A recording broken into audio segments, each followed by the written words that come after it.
Citizens of YouTube, welcome back to the channel. Today we're taking a look at my absolute favorite Marvel villain, the Legends in 3D half-scale bust of Dr. Doom from Gentle Giant and Diamond Select.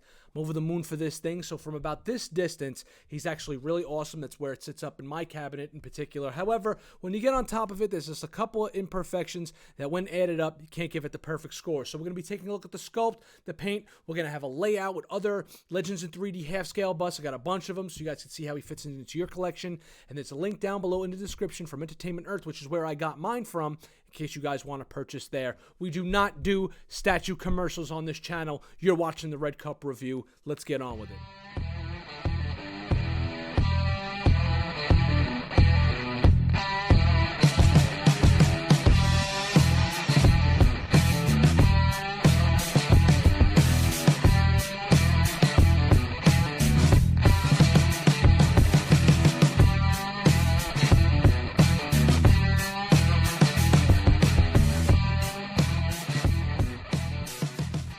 Height comparison, size comparison, whatever you want to call it, here's how it's going to look like, the lineup in your collection. And I'm really hoping that Diamond gets the license back to the Batman the Animated Series, because I'm dying to flesh out the rest of their Rogues Gallery. But today we're talking about Dr. Doom. He's going to be on one side of the television set behind me, and on the other side we're going to be doing Iron Man. I couldn't get myself to get rid of the Iron Man because he actually looks really awesome in person. That's a recipe for success if I've ever seen it. Look at the colors, man. Just look at how bright these things are. You really want to brighten up your collection? Here's where it's at. You can't go wrong with any of the Legends in 3D half-scale busts that I've seen so far. They got a Godzilla. They got a Bruce Lee. They got mad IPs you guys can get your hands on. Once again, link down below. But I'm not trying to push these things onto you. I really like them. I know there are a lot of people out there that don't like this stuff. They like the more higher-end stuff, and that's fine too. But I really like these. Maybe you will too. Now we're going to break down Doom into its tiniest of components, the paint and the sculpt, and I can tell you right now that I am absolutely over the moon for this sculpt. This is my Dr. Doom. Even if he was in 6 scale, even if he was in premium format style, this is the Doom that I love, from the rivets in his face mask. I love this stuff on the inside of the mouth piece here. I absolutely love the way the sculpted hood drapes and the way it's ruffled up over his back, the big clasps that hold. This is my Doom. Okay, top to bottom, I was in love with this from the moment I laid eyes on it. I love this version of Dr. Doom. You can see just how menacing his eyes are. This, you know what's great about this sculpture, this statue in particular? It really conveys emotion. Like the inside of his mask, the eyes really convey, like, there, you could see almost pain behind his eyes, anger, pain, the jealousy of Reed Richards. I mean, I can go on and on for days there, but I think they captured the likeness of Doom spot on. From top to bottom, I think that this thing is sculpted expertly. Moving down to the base, I really like the D over here. Very nice and regal in the base here. The stone looks like stone. The shadows are fine. It could have been a little bit of a darker gray in certain spots to really bring the stonework out, but it's fine. Where the cracks are, it could have been a little bit darker brush in there, but now we're really kind of, splitting hairs here. I think it's very, very, very well done. It's a little bit thicker on the front side here than the back side here, though, as far as sculpt goes. It's actually a smidge smaller back here, so he tends to be a little back heavy. As you can see from his cape, I'm going to try and really get this up here for you guys. Bring this back here. He's back heavy, okay? So you can see he has a tendency to not rock, but if you whop him in the front of his head or in the front of the statue like this, look, he's going to wobble, right? Because the most of the weight is held back here. But it's a really heavy piece. It's probably the heaviest of all, with the exception of maybe the Batman the Animated, of all my half-scale busts from Diamond Select. So he's really got that quality in weight feel also. Now, as far as paint goes, we know the Diamond in 3D busts, they don't really check all the boxes as far as paint goes. Sometimes the paintwork can be a little sloppy. It is a teeny bit here. Again, like I said in the intro, there's a couple of little minute details that kind of knock it down a peg. So let's take a look at those right now, and yours may vary also. You can see right there on the clasp, there's a little tiny imperfection right there. I don't even know what that is.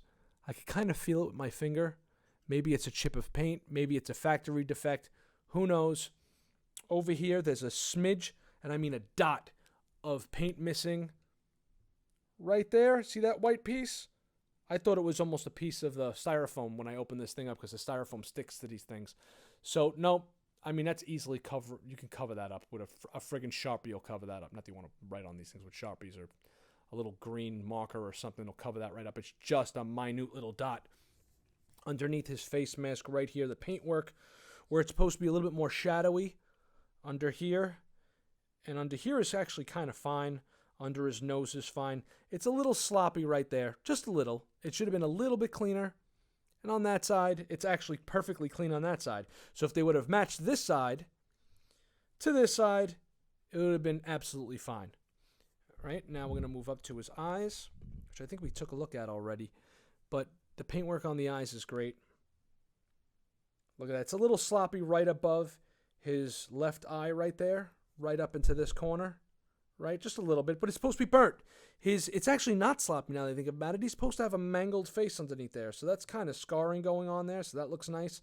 All the irises are perfect. They're not googly-eyed, and the rivets in the face mask are also done very nicely. And you can see that the mask kind of ends up that way too. Up underneath here, the mask kind of ends. It doesn't go all the way up, so it looks like a mask, no matter which way you look at it, it's perfectly fine. As far as the dark shading goes and the brushwork on the actual shadowing and the folds of his costume, it could have been a little bit darker in here. A little bit more paintwork up in here could have really have made this piece stand out. But then again, it's the same way on the box. The box has a very similar paint style, so I'm not seeing too much of a difference there. The paint lines on the rope could have been a little bit more fleshed out. See this piece right here? That could have been a little bit darker. Then again, rope, when you twist it and turn it, sometimes it gets lighter and darker too. So, again, we could be just splitting hairs here. And if I'm going to look on the back, there's a small piece on the back of his hood that has a little bit of a glossier look to it as opposed to a matte finish. And that's right up here. There's like a little bit like of a glossy thing going on. You can see it right there where the light catches it.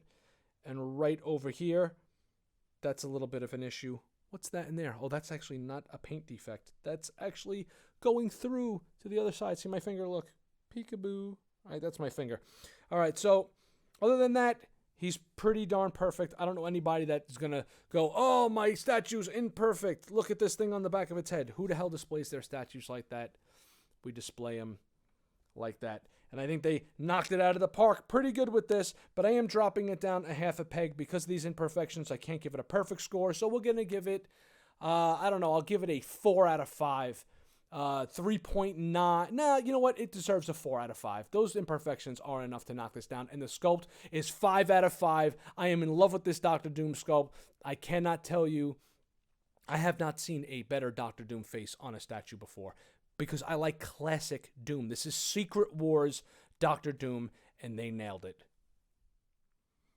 How do you display your Dr. Doom bust? Well, this is how I'm going to be displaying mine. With an old school, paired up with a Randy Bowen, older Dr. Doom statue from back when Randy Bowen was doing these statues for Marvel. And I think he looks excellent with Dr. Doom. Now we just need Mezco to release their Dr. Doom for the trifecta, and the collection for Doom will be complete. Maybe put like a CGC comic even next to him up in the background.